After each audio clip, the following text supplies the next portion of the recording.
आज का वीडियो हमारा एक केस पर है जो कि लैंडमार्क डिसीजन रहा है। केस है हमारा सीलाबर से बना महाराष्ट्र राज्य 1983।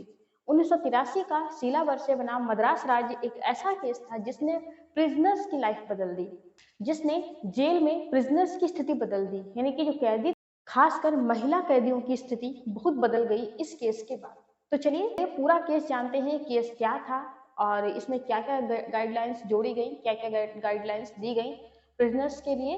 स्टार्ट करते हैं। इस केस से पहले यानी कि 1983 से पहले प्रिजनर्स पर किसी का ध्यान नहीं गया। एक वरिष्ठ पत्रकार थी उस समय शीला बार से जो कि वरिष्ठ पत्रकार थी, उन्होंने ये एनालाइज किया कि हमारे जेलों में जो महिला कैदी हैं उनके साथ अत्याचार हो रहा है, उनके साथ गलत व्यवहार किया जा रहा है, वो प्रताड़ित हो रही हैं जेल में। तो इसलिए उन्होंने ये डिसाइड किया कि वे उनका इंटरव्यू लेंगी, उनके बारे में पता लगाएंगे कि हमारे कॉन्स्टिट्यूशन ने हमारी सरकार से जुड़ी हुई कोई भी फैसले के बारे में जानने का पूरा पूरा अधिकार दिया है। तो शीला बारसे ने वहां पर महिलाओं की, वुमेन प्रिजनर्स थी, उनका इंटरव्यू लिया और 15 औरतों का उन्होंने इंटरव्यू लिया, जिसमें से 5 प्रताड़ित थी, जो कि कुछ तो ऐसी औरतें थी जो अपने वकीलों से, जो उनकी अपनी मदद के लिए जिन्होंने वकील अपॉइंट किया था, उन्हीं वकीलों ने ही उनके साथ गलत किया। उनके साथ उनका सोना चांदी की जेवरात और उनके पैसे जो भी उन्होंने दिए थे अपना केस लड़ने के लिए, वही लेकर भाग गए। तो इस तरह से वुमेन्स की कंडीशन बहुत खराब थी। तो शीला बारसे ने जो कि याचिका दायर की थी, उस अपनी याचिका में, अपने पत्र में उन्होंने सारी कंडीशन महिला कैदियों की लिखी कि पुलिस कस्टडी में महिलाओं के साथ क्या क्या अत्याचार हो रहे हैं, क्या क्या उनको तकलीफें हैं, वो सारा कुछ उन्होंने उस पत्र में लिखा। तब जाकर के सुप्रीम कोर्ट का ध्यान प्रिजनर्स की तरफ गया, खासकर वुमेन प्रिजनर्स की तरफ जिनकी कंडीशन इतनी ज्यादा खराब थी। सुप्रीम कोर्ट ने ए.आर. देसाई को नियुक्त किया और ए.आर. देसाई को भेजा कि वो सेंट्रल जेल जाएं और वहां पर कैदियों की स्थिति के बारे में पता लगाएं, आखिर ये कंडीशन क्या है, मामला क्या है, उनके साथ क्या हो रहा है। ए.आर. देसाई ने पता लगाया, सारी जानकारी ली, उन्होंने भी वुमेन्स का इंटरव्यू लिया। तो उन्हें यही पता चला, उन्हें यही समझ में आया और यही उन्हें पता चला कि जो वुमेन प्रिजनर्स थी उनके पास कोई गाइडलाइंस थी ही नहीं। जो हमारे प्रिजनर्स थे उनके पास कोई गाइडलाइंस नहीं थी, कोई दिशा निर्देश नहीं थे सरकार की तरफ से कि वे उनके साथ क्या क्या होना चाहिए, क्या नहीं होना चाहिए, उनके राइट्स क्या हैं, उनके क्या क्या अधिकार जेल के अंदर हैं।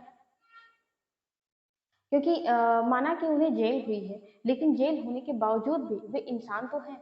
तो जब वो इंसान है तो उन्हें मानवता का अधिकार, यानी कि जो उनके मूल राइट्स हैं, मूल अधिकार हैं, वो नहीं खत्म किए जा सकते। तो इस तरह से उनके पास कोई गाइडलाइंस थी ही नहीं जिससे कि उन्हें पता लग सके कि उनके अधिकार जेल के अंदर भी क्या हैं और वे क्या पा सकते हैं, क्या अधिकार अपने अधिकारों, वे कौन से अपने अधिकारों के लिए लड़े और क्या अधिकार वे पा सकते हैं। तब सुप्रीम कोर्ट ने 2 तरह की गाइडलाइंस निकाली।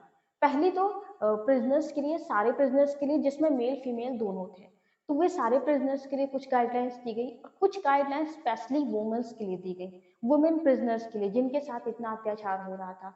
तो हम अलग अलग दोनों गाइडलाइंस को समझते हैं कि जो कि सारे प्रिजनर्स के लिए है, कुछ मैन एंड वुमेन्स के लिए और कुछ ओनली वुमेन्स के लिए। तो एक एक करके हम दोनों देखते हैं कौन कौन सी गाइडलाइंस सुप्रीम कोर्ट ने प्रिजनर्स को दी। सुप्रीम कोर्ट द्वारा सारे प्रिजनर्स को दी गई गाइडलाइंस। सुप्रीम कोर्ट ने सारे प्रिजनर्स को कौन कौन सी गाइडलाइंस दी थी। पॉइंट नंबर 1 है, अगर किसी व्यक्ति को पुलिस अरेस्ट करती है तो उसकी सारी डिटेल लीगल एड कमिटी यानी कि कानूनी सहायता समिति को भेजें। ये पुलिस को आदेश दिया कोर्ट ने कि अगर किसी व्यक्ति को आप अरेस्ट करते हैं तो आप उसकी सारी डिटेल लीगल एड कमिटी को जरूर भेजें। अगर किसी व्यक्ति को सीआरपीसी के सेक्शन 41 के तहत संदेह में भी गिरफ्तार किया गया है तो उसकी सारी डिटेल लीगल एड कमिटी को भेजनी होगी। पॉइंट नंबर 3 कहता है, किसी भी कैदी को लॉयर प्रोवाइड कराना पुलिस के साथ लीगल एड कमिटी की भी जिम्मेदारी होगी। किसी भी व्यक्ति को जिसके पास लॉयर नहीं है तो उसको लॉयर प्रोवाइड कराना पुलिस की तो जिम्मेदारी है ही है, साथ साथ लीगल एड कमिटी की भी ये जिम्मेदारी होगी कि वो उसे लॉयर प्रोवाइड कराएं जिससे कि वो उनकी तरफ से केस लड़ सकें। पॉइंट नंबर 4 कहता है, हर एक पुलिस स्टेशन में एक नोटिस बोर्ड होगा। अब एक नया कानून आएगा जिसके तहत हर एक पुलिस स्टेशन में हम एक नोटिस बोर्ड लगाएंगे जिसमें हर एक चीज़ मेंशन की जाएगी और वो चीज़ें मेंशन की जाएंगी जो कि अपराधी से यानी कि अक्यूज्ड से ज़रूरी हैं, रिलेटेड हैं, कि उससे कब और कौन सा वकील मिलने आएगा। अब हम जानते हैं वुमेन प्रिजनर्स के लिए कौन कौन सी गाइडलाइंस दी गई। तो पहला ये कहा गया कि वुमेन प्रिजनर्स के लिए अलग लॉकअप होंगे, उन्हें मेन प्रिजनर्स के साथ एक साथ नहीं रखा जाएगा। पॉइंट नंबर 2 कहा गया कि वुमेन प्रिजनर्स की जो कांस्टेबल है वो भी वुमेन ही होगी, बल्कि एक मैन नहीं हो सकता। पॉइंट नंबर 3 में ये कहा गया जब भी किसी वुमेन को अरेस्ट किया जाए तो उसके रिलेटिव्स को बता दिया जाए कि इन्हें अरेस्ट किया गया है, और उससे भी इस चीज का इंफॉर्मेशन दे दी जाए कि आप अपनी बेल करा सकती हैं, आपके पास बेल कराने का राइट है। तो ये पॉइंट नंबर 3 था। वुमेन्स के लिए बोला गया कि वे उसी समय जब उन्हें अरेस्ट किया जा रहा है तो उसी समय बताया जा सकता है कि आपके पास राइट है बेल का, अगर आप चाहें तो आप अपनी बेल खुद करा सकती हैं। नंबर 4 बोला गया कि यदि किसी फीमेल प्रिजनर से पूछताछ हो रही है तो उस समय एक फीमेल पुलिस ऑफिसर का होना बहुत जरूरी है। उस समय जब भी एक फीमेल पुलिस जब भी एक फीमेल प्रिजनर से पूछताछ हो तो उसके सामने एक फीमेल पुलिस ऑफिसर होनी चाहिए।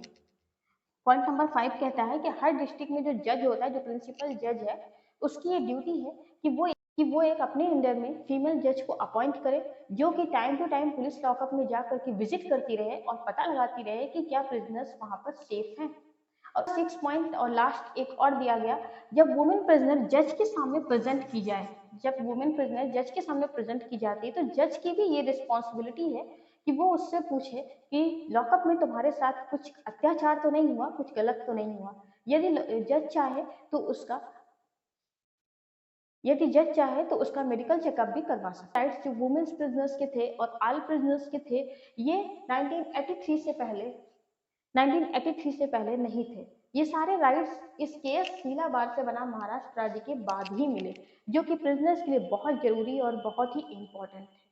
तो आपको ये केस कैसा लगा कमेंट करके बताइएगा। वीडियो अच्छी लगी हो प्लीज लाइक करिएगा, शेयर करिएगा, चैनल को सब्सक्राइब करिएगा। Thank you.